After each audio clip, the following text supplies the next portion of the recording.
Welcome to the Healthy Lifestyle Show podcast. Our podcast is all about eating healthy, being active, and living a healthy lifestyle. We believe living healthy should be easy. That's why we have a free ebook at healthylifestyleformula.com, which can help you start your healthy lifestyle journey in easy-to-follow steps. Let's jump into this week's podcast topic and welcome our guest. Well, welcome back, Jay. It's good to see you again. Thank you. And yeah, it's always good to be back. Yes. And hey, I love talking about all of this. Yes. So, okay, I think we talked about last time about the proteins and all of that. Yes. And we are continuing with this series. Mm-hmm. So today, if I remember correctly, I had promised that I would be talking about low glycemic vegetables, low glycemic fruits, and starches. Yes, I think that's what we were going to be talking about. Okay, since we're talking about foods and all that. Yes. Okay. Now, I think we had already done one episode where I had talked about why low glycemic foods are important for thyroid health. I believe so. So I wouldn't spend too much time, but just for those who have never listened to that episode, first of all, I would encourage all of those folks to go and check it out, our other episodes on thyroid health. Yeah.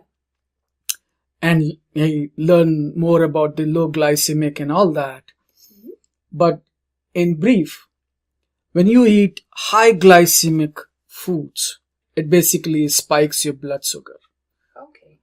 And the blood sugar and the whole endocrine system, everything is like interconnected. Thyroid system, blood system, everything is interconnected. Yeah. And because of that, it is recommended that you should not eat those foods which spikes the blood sugar. Makes sense. Yeah, so keeping that in mind, and I think it's not worth talking about all of that over here. Mm-hmm. In fact, I wanted to share for the benefit of those people who want more information about this. Mm-hmm. We have released our new course. Yes. And that course is now available on Udemy. Mm-hmm. And that's everything A to Z. Yeah. About foods for thyroid health. Yes. So it's going to be available on our podcast below somewhere. Yeah. And they can go and check it out. And if they like, they can certainly always go ahead and explore, learn more, and buy if they have to. Yeah. So coming back, what I'm going to talk about is just a list, some suggested foods. Yeah. So first of all, maybe I would talk about the vegetables. So low glycemic vegetables. All right. Just some examples.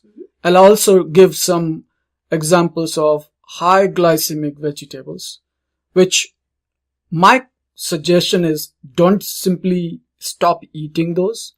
Yeah. Give it a caution. Yeah. And rather than eliminating, eat it less. Yeah. And I think that's more than sufficient because, hey, most of the power lies in the information, and then when you start using that information, then hey, you start benefiting from any of these kind of tips. Yeah. So low glycemic vegetables, and you'll find there's a pattern over here: beans and legumes. Yeah. I think that's kind of one of the safest choices. Seems to be. Anytime you can take those. Without over-analyzing, without knowing much. Yeah. The next one I have is the mushrooms. And I think there is, at some point of time, we're going to do a series on mushrooms. That'll be good. Hey, some people call it magical mushrooms. Yeah. Some people say, hey, mushrooms are so good for health, that it's almost like a God's gift. Yeah. Different people, different sayings, so I will leave it for later. Okay. But yeah, certainly at some point of time, we'll do a series on mushrooms.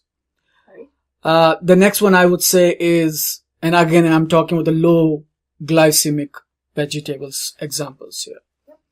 Yep. Green peppers, spinach, cucumbers, tomatoes, cauliflower, and any kind of cruciferous vegetables. This is a short list. There's a much longer list, which I think I have given in the course, in that video training course. Now, as I was talking about earlier, the high glycemic vegetables. So some of those vegetables which grow below the ground, Okay. like white potatoes, red potatoes, sweet potatoes, yams, Yeah. and, corn, even though corn is above the ground, but it's because there's higher sugar content. Yeah. All of those are kind of good examples of high glycemic vegetables. But rather than eliminating, eat it maybe the lower quantity, and that's it. And eat it less frequently. The next one I want to talk about is the low glycemic fruits. Okay. The same principle. Go for low glycemic vegetables or low glycemic fruits. All right. Okay. And the examples are apples, apricots, cherries, cantaloupes, peaches, and there's a much longer list which is there in the course. Okay. The high glycemic fruits, bananas, clementines, what do you call it? Clementines. Clementines, grapes, honeydew melons. Yeah. Yeah, and many more. But just keep an eye on that. If it's too sweet, that means it does have too much of sugar. Just give it a caution and say, okay, we all love those sweet fruits, but we just have to be a little bit more cautionary on those kind of things. Okay. The next one I would like to talk about is low glycemic starches. All right. Now, keep in mind that anything high fiber, doesn't matter what what the doctor specializes in. Yeah. Every doctor is going to give you this. Go for, kind of high fiber, multigrain, whole grain, brown bread. There's a common pattern you can see here. Yeah. So, that basically holds true. And the reason why most of the people, or most of the experts do say, because with all that whole grain and, all that fiber and all that, it's basically good for your digestion system, good for your health overall, no matter, even if you don't have any issue, even then it's good for your health. Yeah. So, some examples, multigrain, whole grain bread, rye bread, pumpernickel, quinoa, amaranth, wild rice, all of these are good, starches. And the high glycemic starches, again, there's a common pattern over here, is any of those commercial bakery items like, bagels, cakes, cookies, even the cornbread, just because there's more in the corn. So that's why cornbread, corn tortillas, crackers, all of those are normally higher in sugar. And because of that, you just have to avoid that. So just, I think it's a kind of a much more information, and it's hard to capture all of that in kind of a shorter episode like this one. Yeah. That's the reason why we did that course. Yeah. And I just wanted to give it away everything. And that's the kind of a course it is. There's a platform called Udemy. Hey, I think we should put the link below our podcast episode. Yeah, definitely will. And hey, let everybody check it out, because we can't do justice with all of this information in such a shorter period, even though we have been doing it like kind of so many episodes. Yeah. And maybe we'll have one more episode on thyroid. I don't know, maybe another one. I have no idea. We'll find it out. Yeah. And then, but we have to say, okay, let's move on to another topic.